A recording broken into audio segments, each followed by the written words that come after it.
But the key thing for the Rosicrucians is that these patterns, everything in the world comes directly from the One, from the mind of God.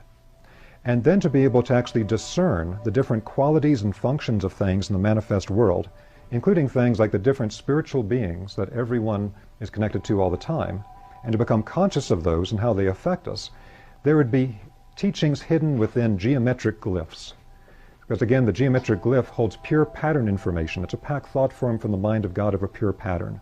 So the tree of life holds a tremendous amount of embedded information. There are 22 paths connecting the 10 spheres on the tree of life. That's an aspect that's within the tree of life that actually shows us the coding pattern of anchors for energy in the human body, for the human consciousness within 3 points of the astral body, for the human life body within 7 points, and then for the human physical body within 12 locations.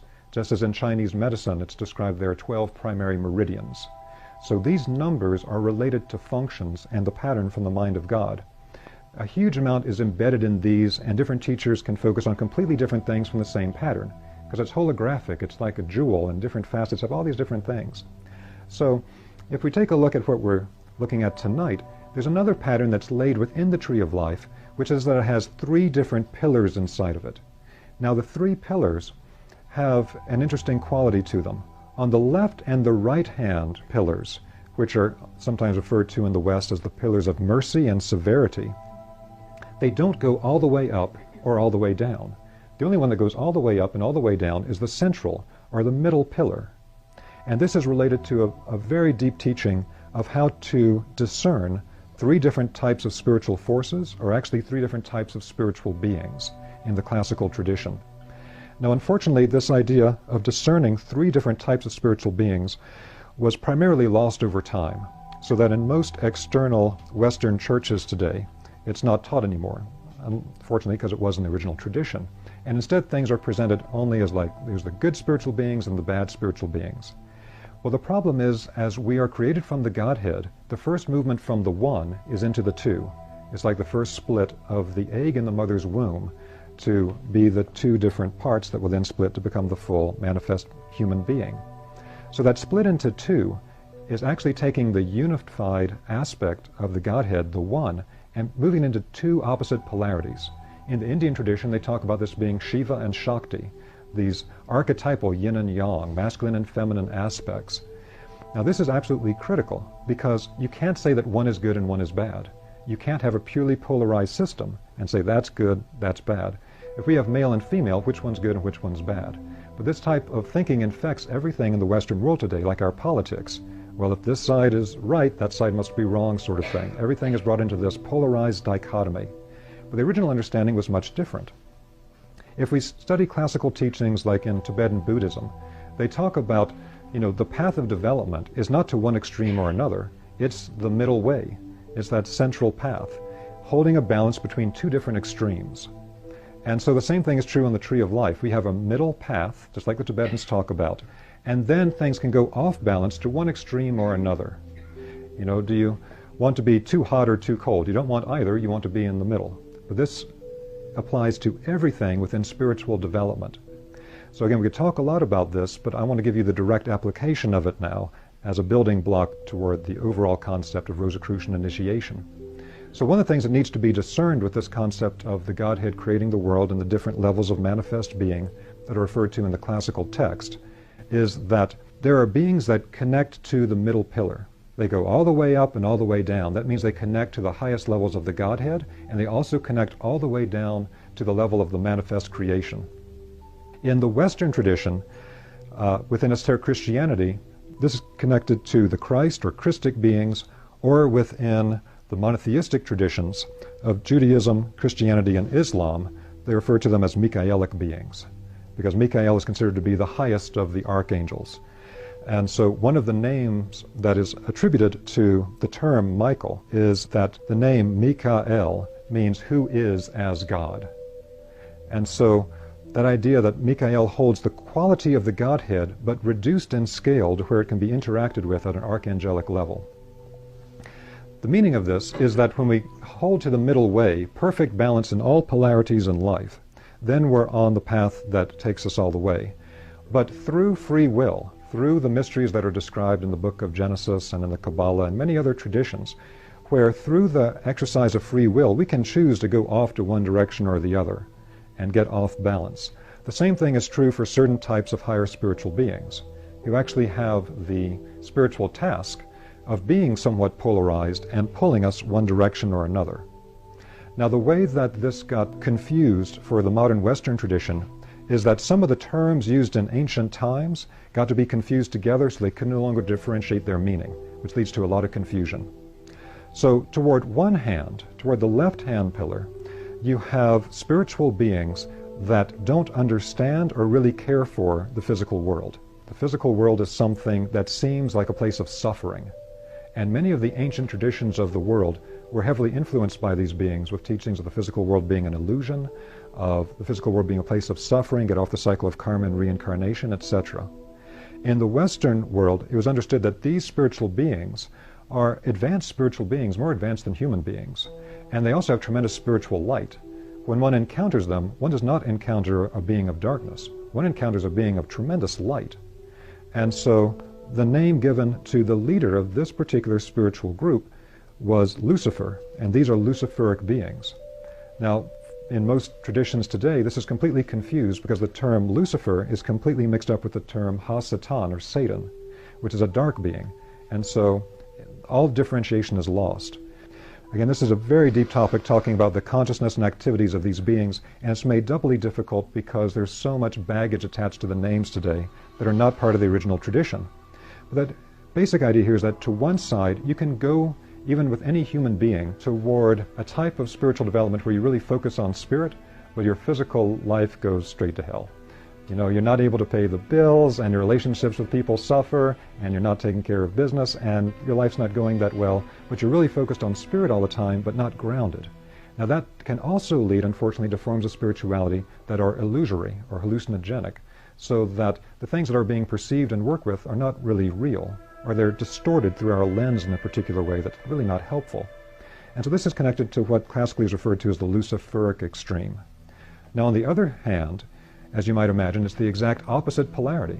If one is connecting to spirit but not really following the full process of creation in matter and connecting to that, then the other is going to be deeply connected to matter. It's going to be deeply connected to the process of linking onto the physical materialization process and loving physicality.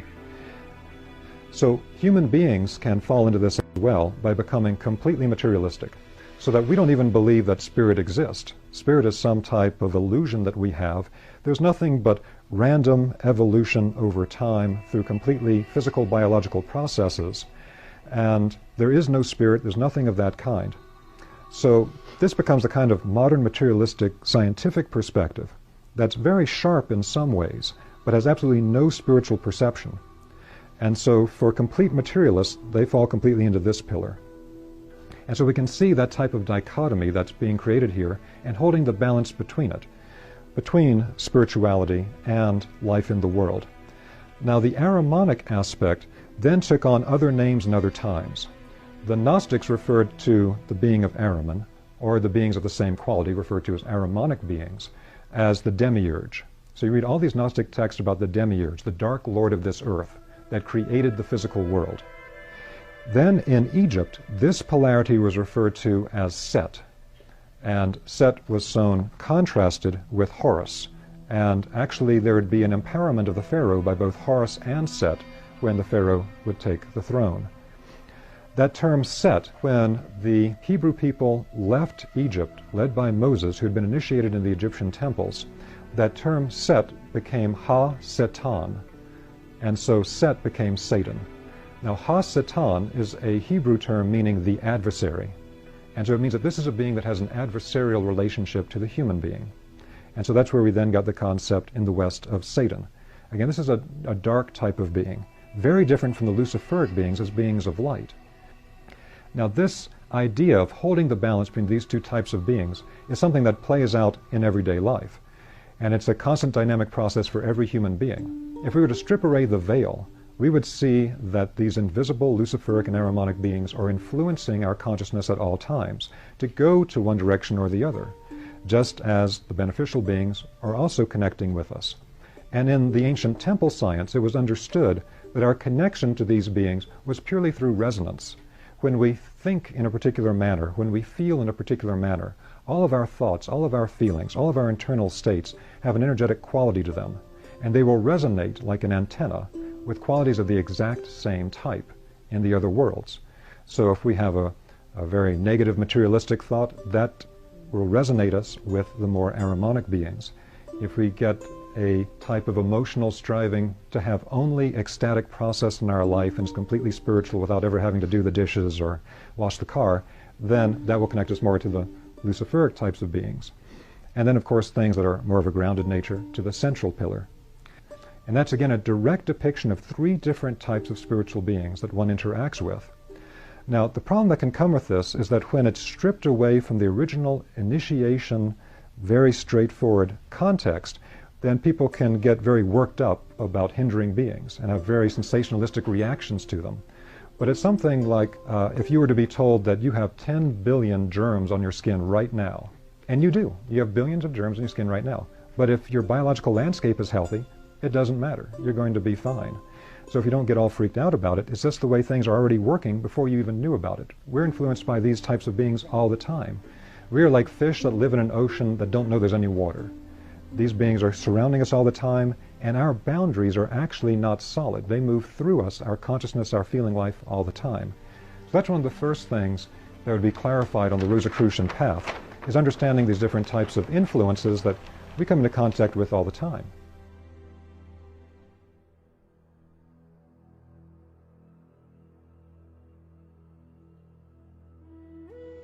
Rudolf Steiner, one of his highest values and beliefs was that human potential is at its highest when a human is free thinking, free to create, a free sovereign being. And Steiner was, you could say he was a Christian mystic. He uses the word Christ as the embodiment, as the ideal of this sovereign human spirit, where the human is co-creating with a higher energy. And Steiner identified two demonic forces that are essential for human development but are in opposition to the Christ spirit. One is Lucifer, and the other is Ahriman, who I will be talking about today. And Ahriman is the spirit of materialism, of scientific reductionism, of worldly power. Ahriman is a being of darkness and density that wishes to harvest the souls of humanity to feed himself. So again, these darker beings are not interested in human sovereignty. Human sovereignty is contrary to their wills and how they're fed. So Ahriman feeds himself by separating humanity's lower energy centers from the higher centers. So he does this by creating the illusion and the belief that spirituality is not important, that spirituality is just a myth, and that the only thing that is real is the information that we gather through our five senses. Hence, this very dense third-dimensional construct and being. Scientific reductionism essentially replaces religion in the Ahrimanic age. Science and materialism are our priests, essentially. These are the leaders, these are the authorities that we surrender to. And this is the world we're living in today. A world where people have no connection with their heart, no connection with their intuition. We look to the media, we look to scientists, we look to presidents to find the answers. And this is a world that Rudolf Steiner warned about in the 1800s, and we're living it right now. This is the age of Ahriman. And again, this is happening because humanity, the higher centers, the access to higher realms is cut off. We are in our first three chakras, and that is the reality that we're experiencing and giving credence to. Now, the ultimate vision of Ahriman is coming into this world, and that is AI. When humans merge with machines, as we are seeing in this transhumanist movement, then the machine can hijack the human psyche and cut off access to higher realms completely. They're going to essentially replace that. That's another characteristic, is Ahriman gives you very easy answers. Ahriman is going to give you the answers to which you seek, and humanity will not have to do any work in and of themselves to find the truth. And that's very appealing to people when they're suffering. But again, this quest for understanding, this effort that the human soul goes through to understand what it is and its purpose and its truth, that is essential to the highest power and the highest expression of a human being. And again, Ahriman harvests you by giving you that easy answer and you accepting it, as opposed to taking the information that's offered from the material world and then doing your own research, building your own intuition, and integrating all of that and finding your own truth. So again, Ahriman and the Ahrimanic power structure is coming into play at its greatest expression in AI. If all of humanity surrenders to AI and allows a computer chip to direct their consciousness, you are surrendering your soul, you are surrendering your autonomy to Ahriman. And Steiner also predicted that Ahriman would take a body. And he is here. Ahriman is here, and he is influencing the world as we speak. I have a good idea of who he is. Some of you may also have an idea, but he's here, and he is looked at as someone who is doing humanity a service. Again, this is the Ahrimanic deception, but the end game is to cut you off from your soul, cut you off from higher intelligence, and to surrender that to Ahriman.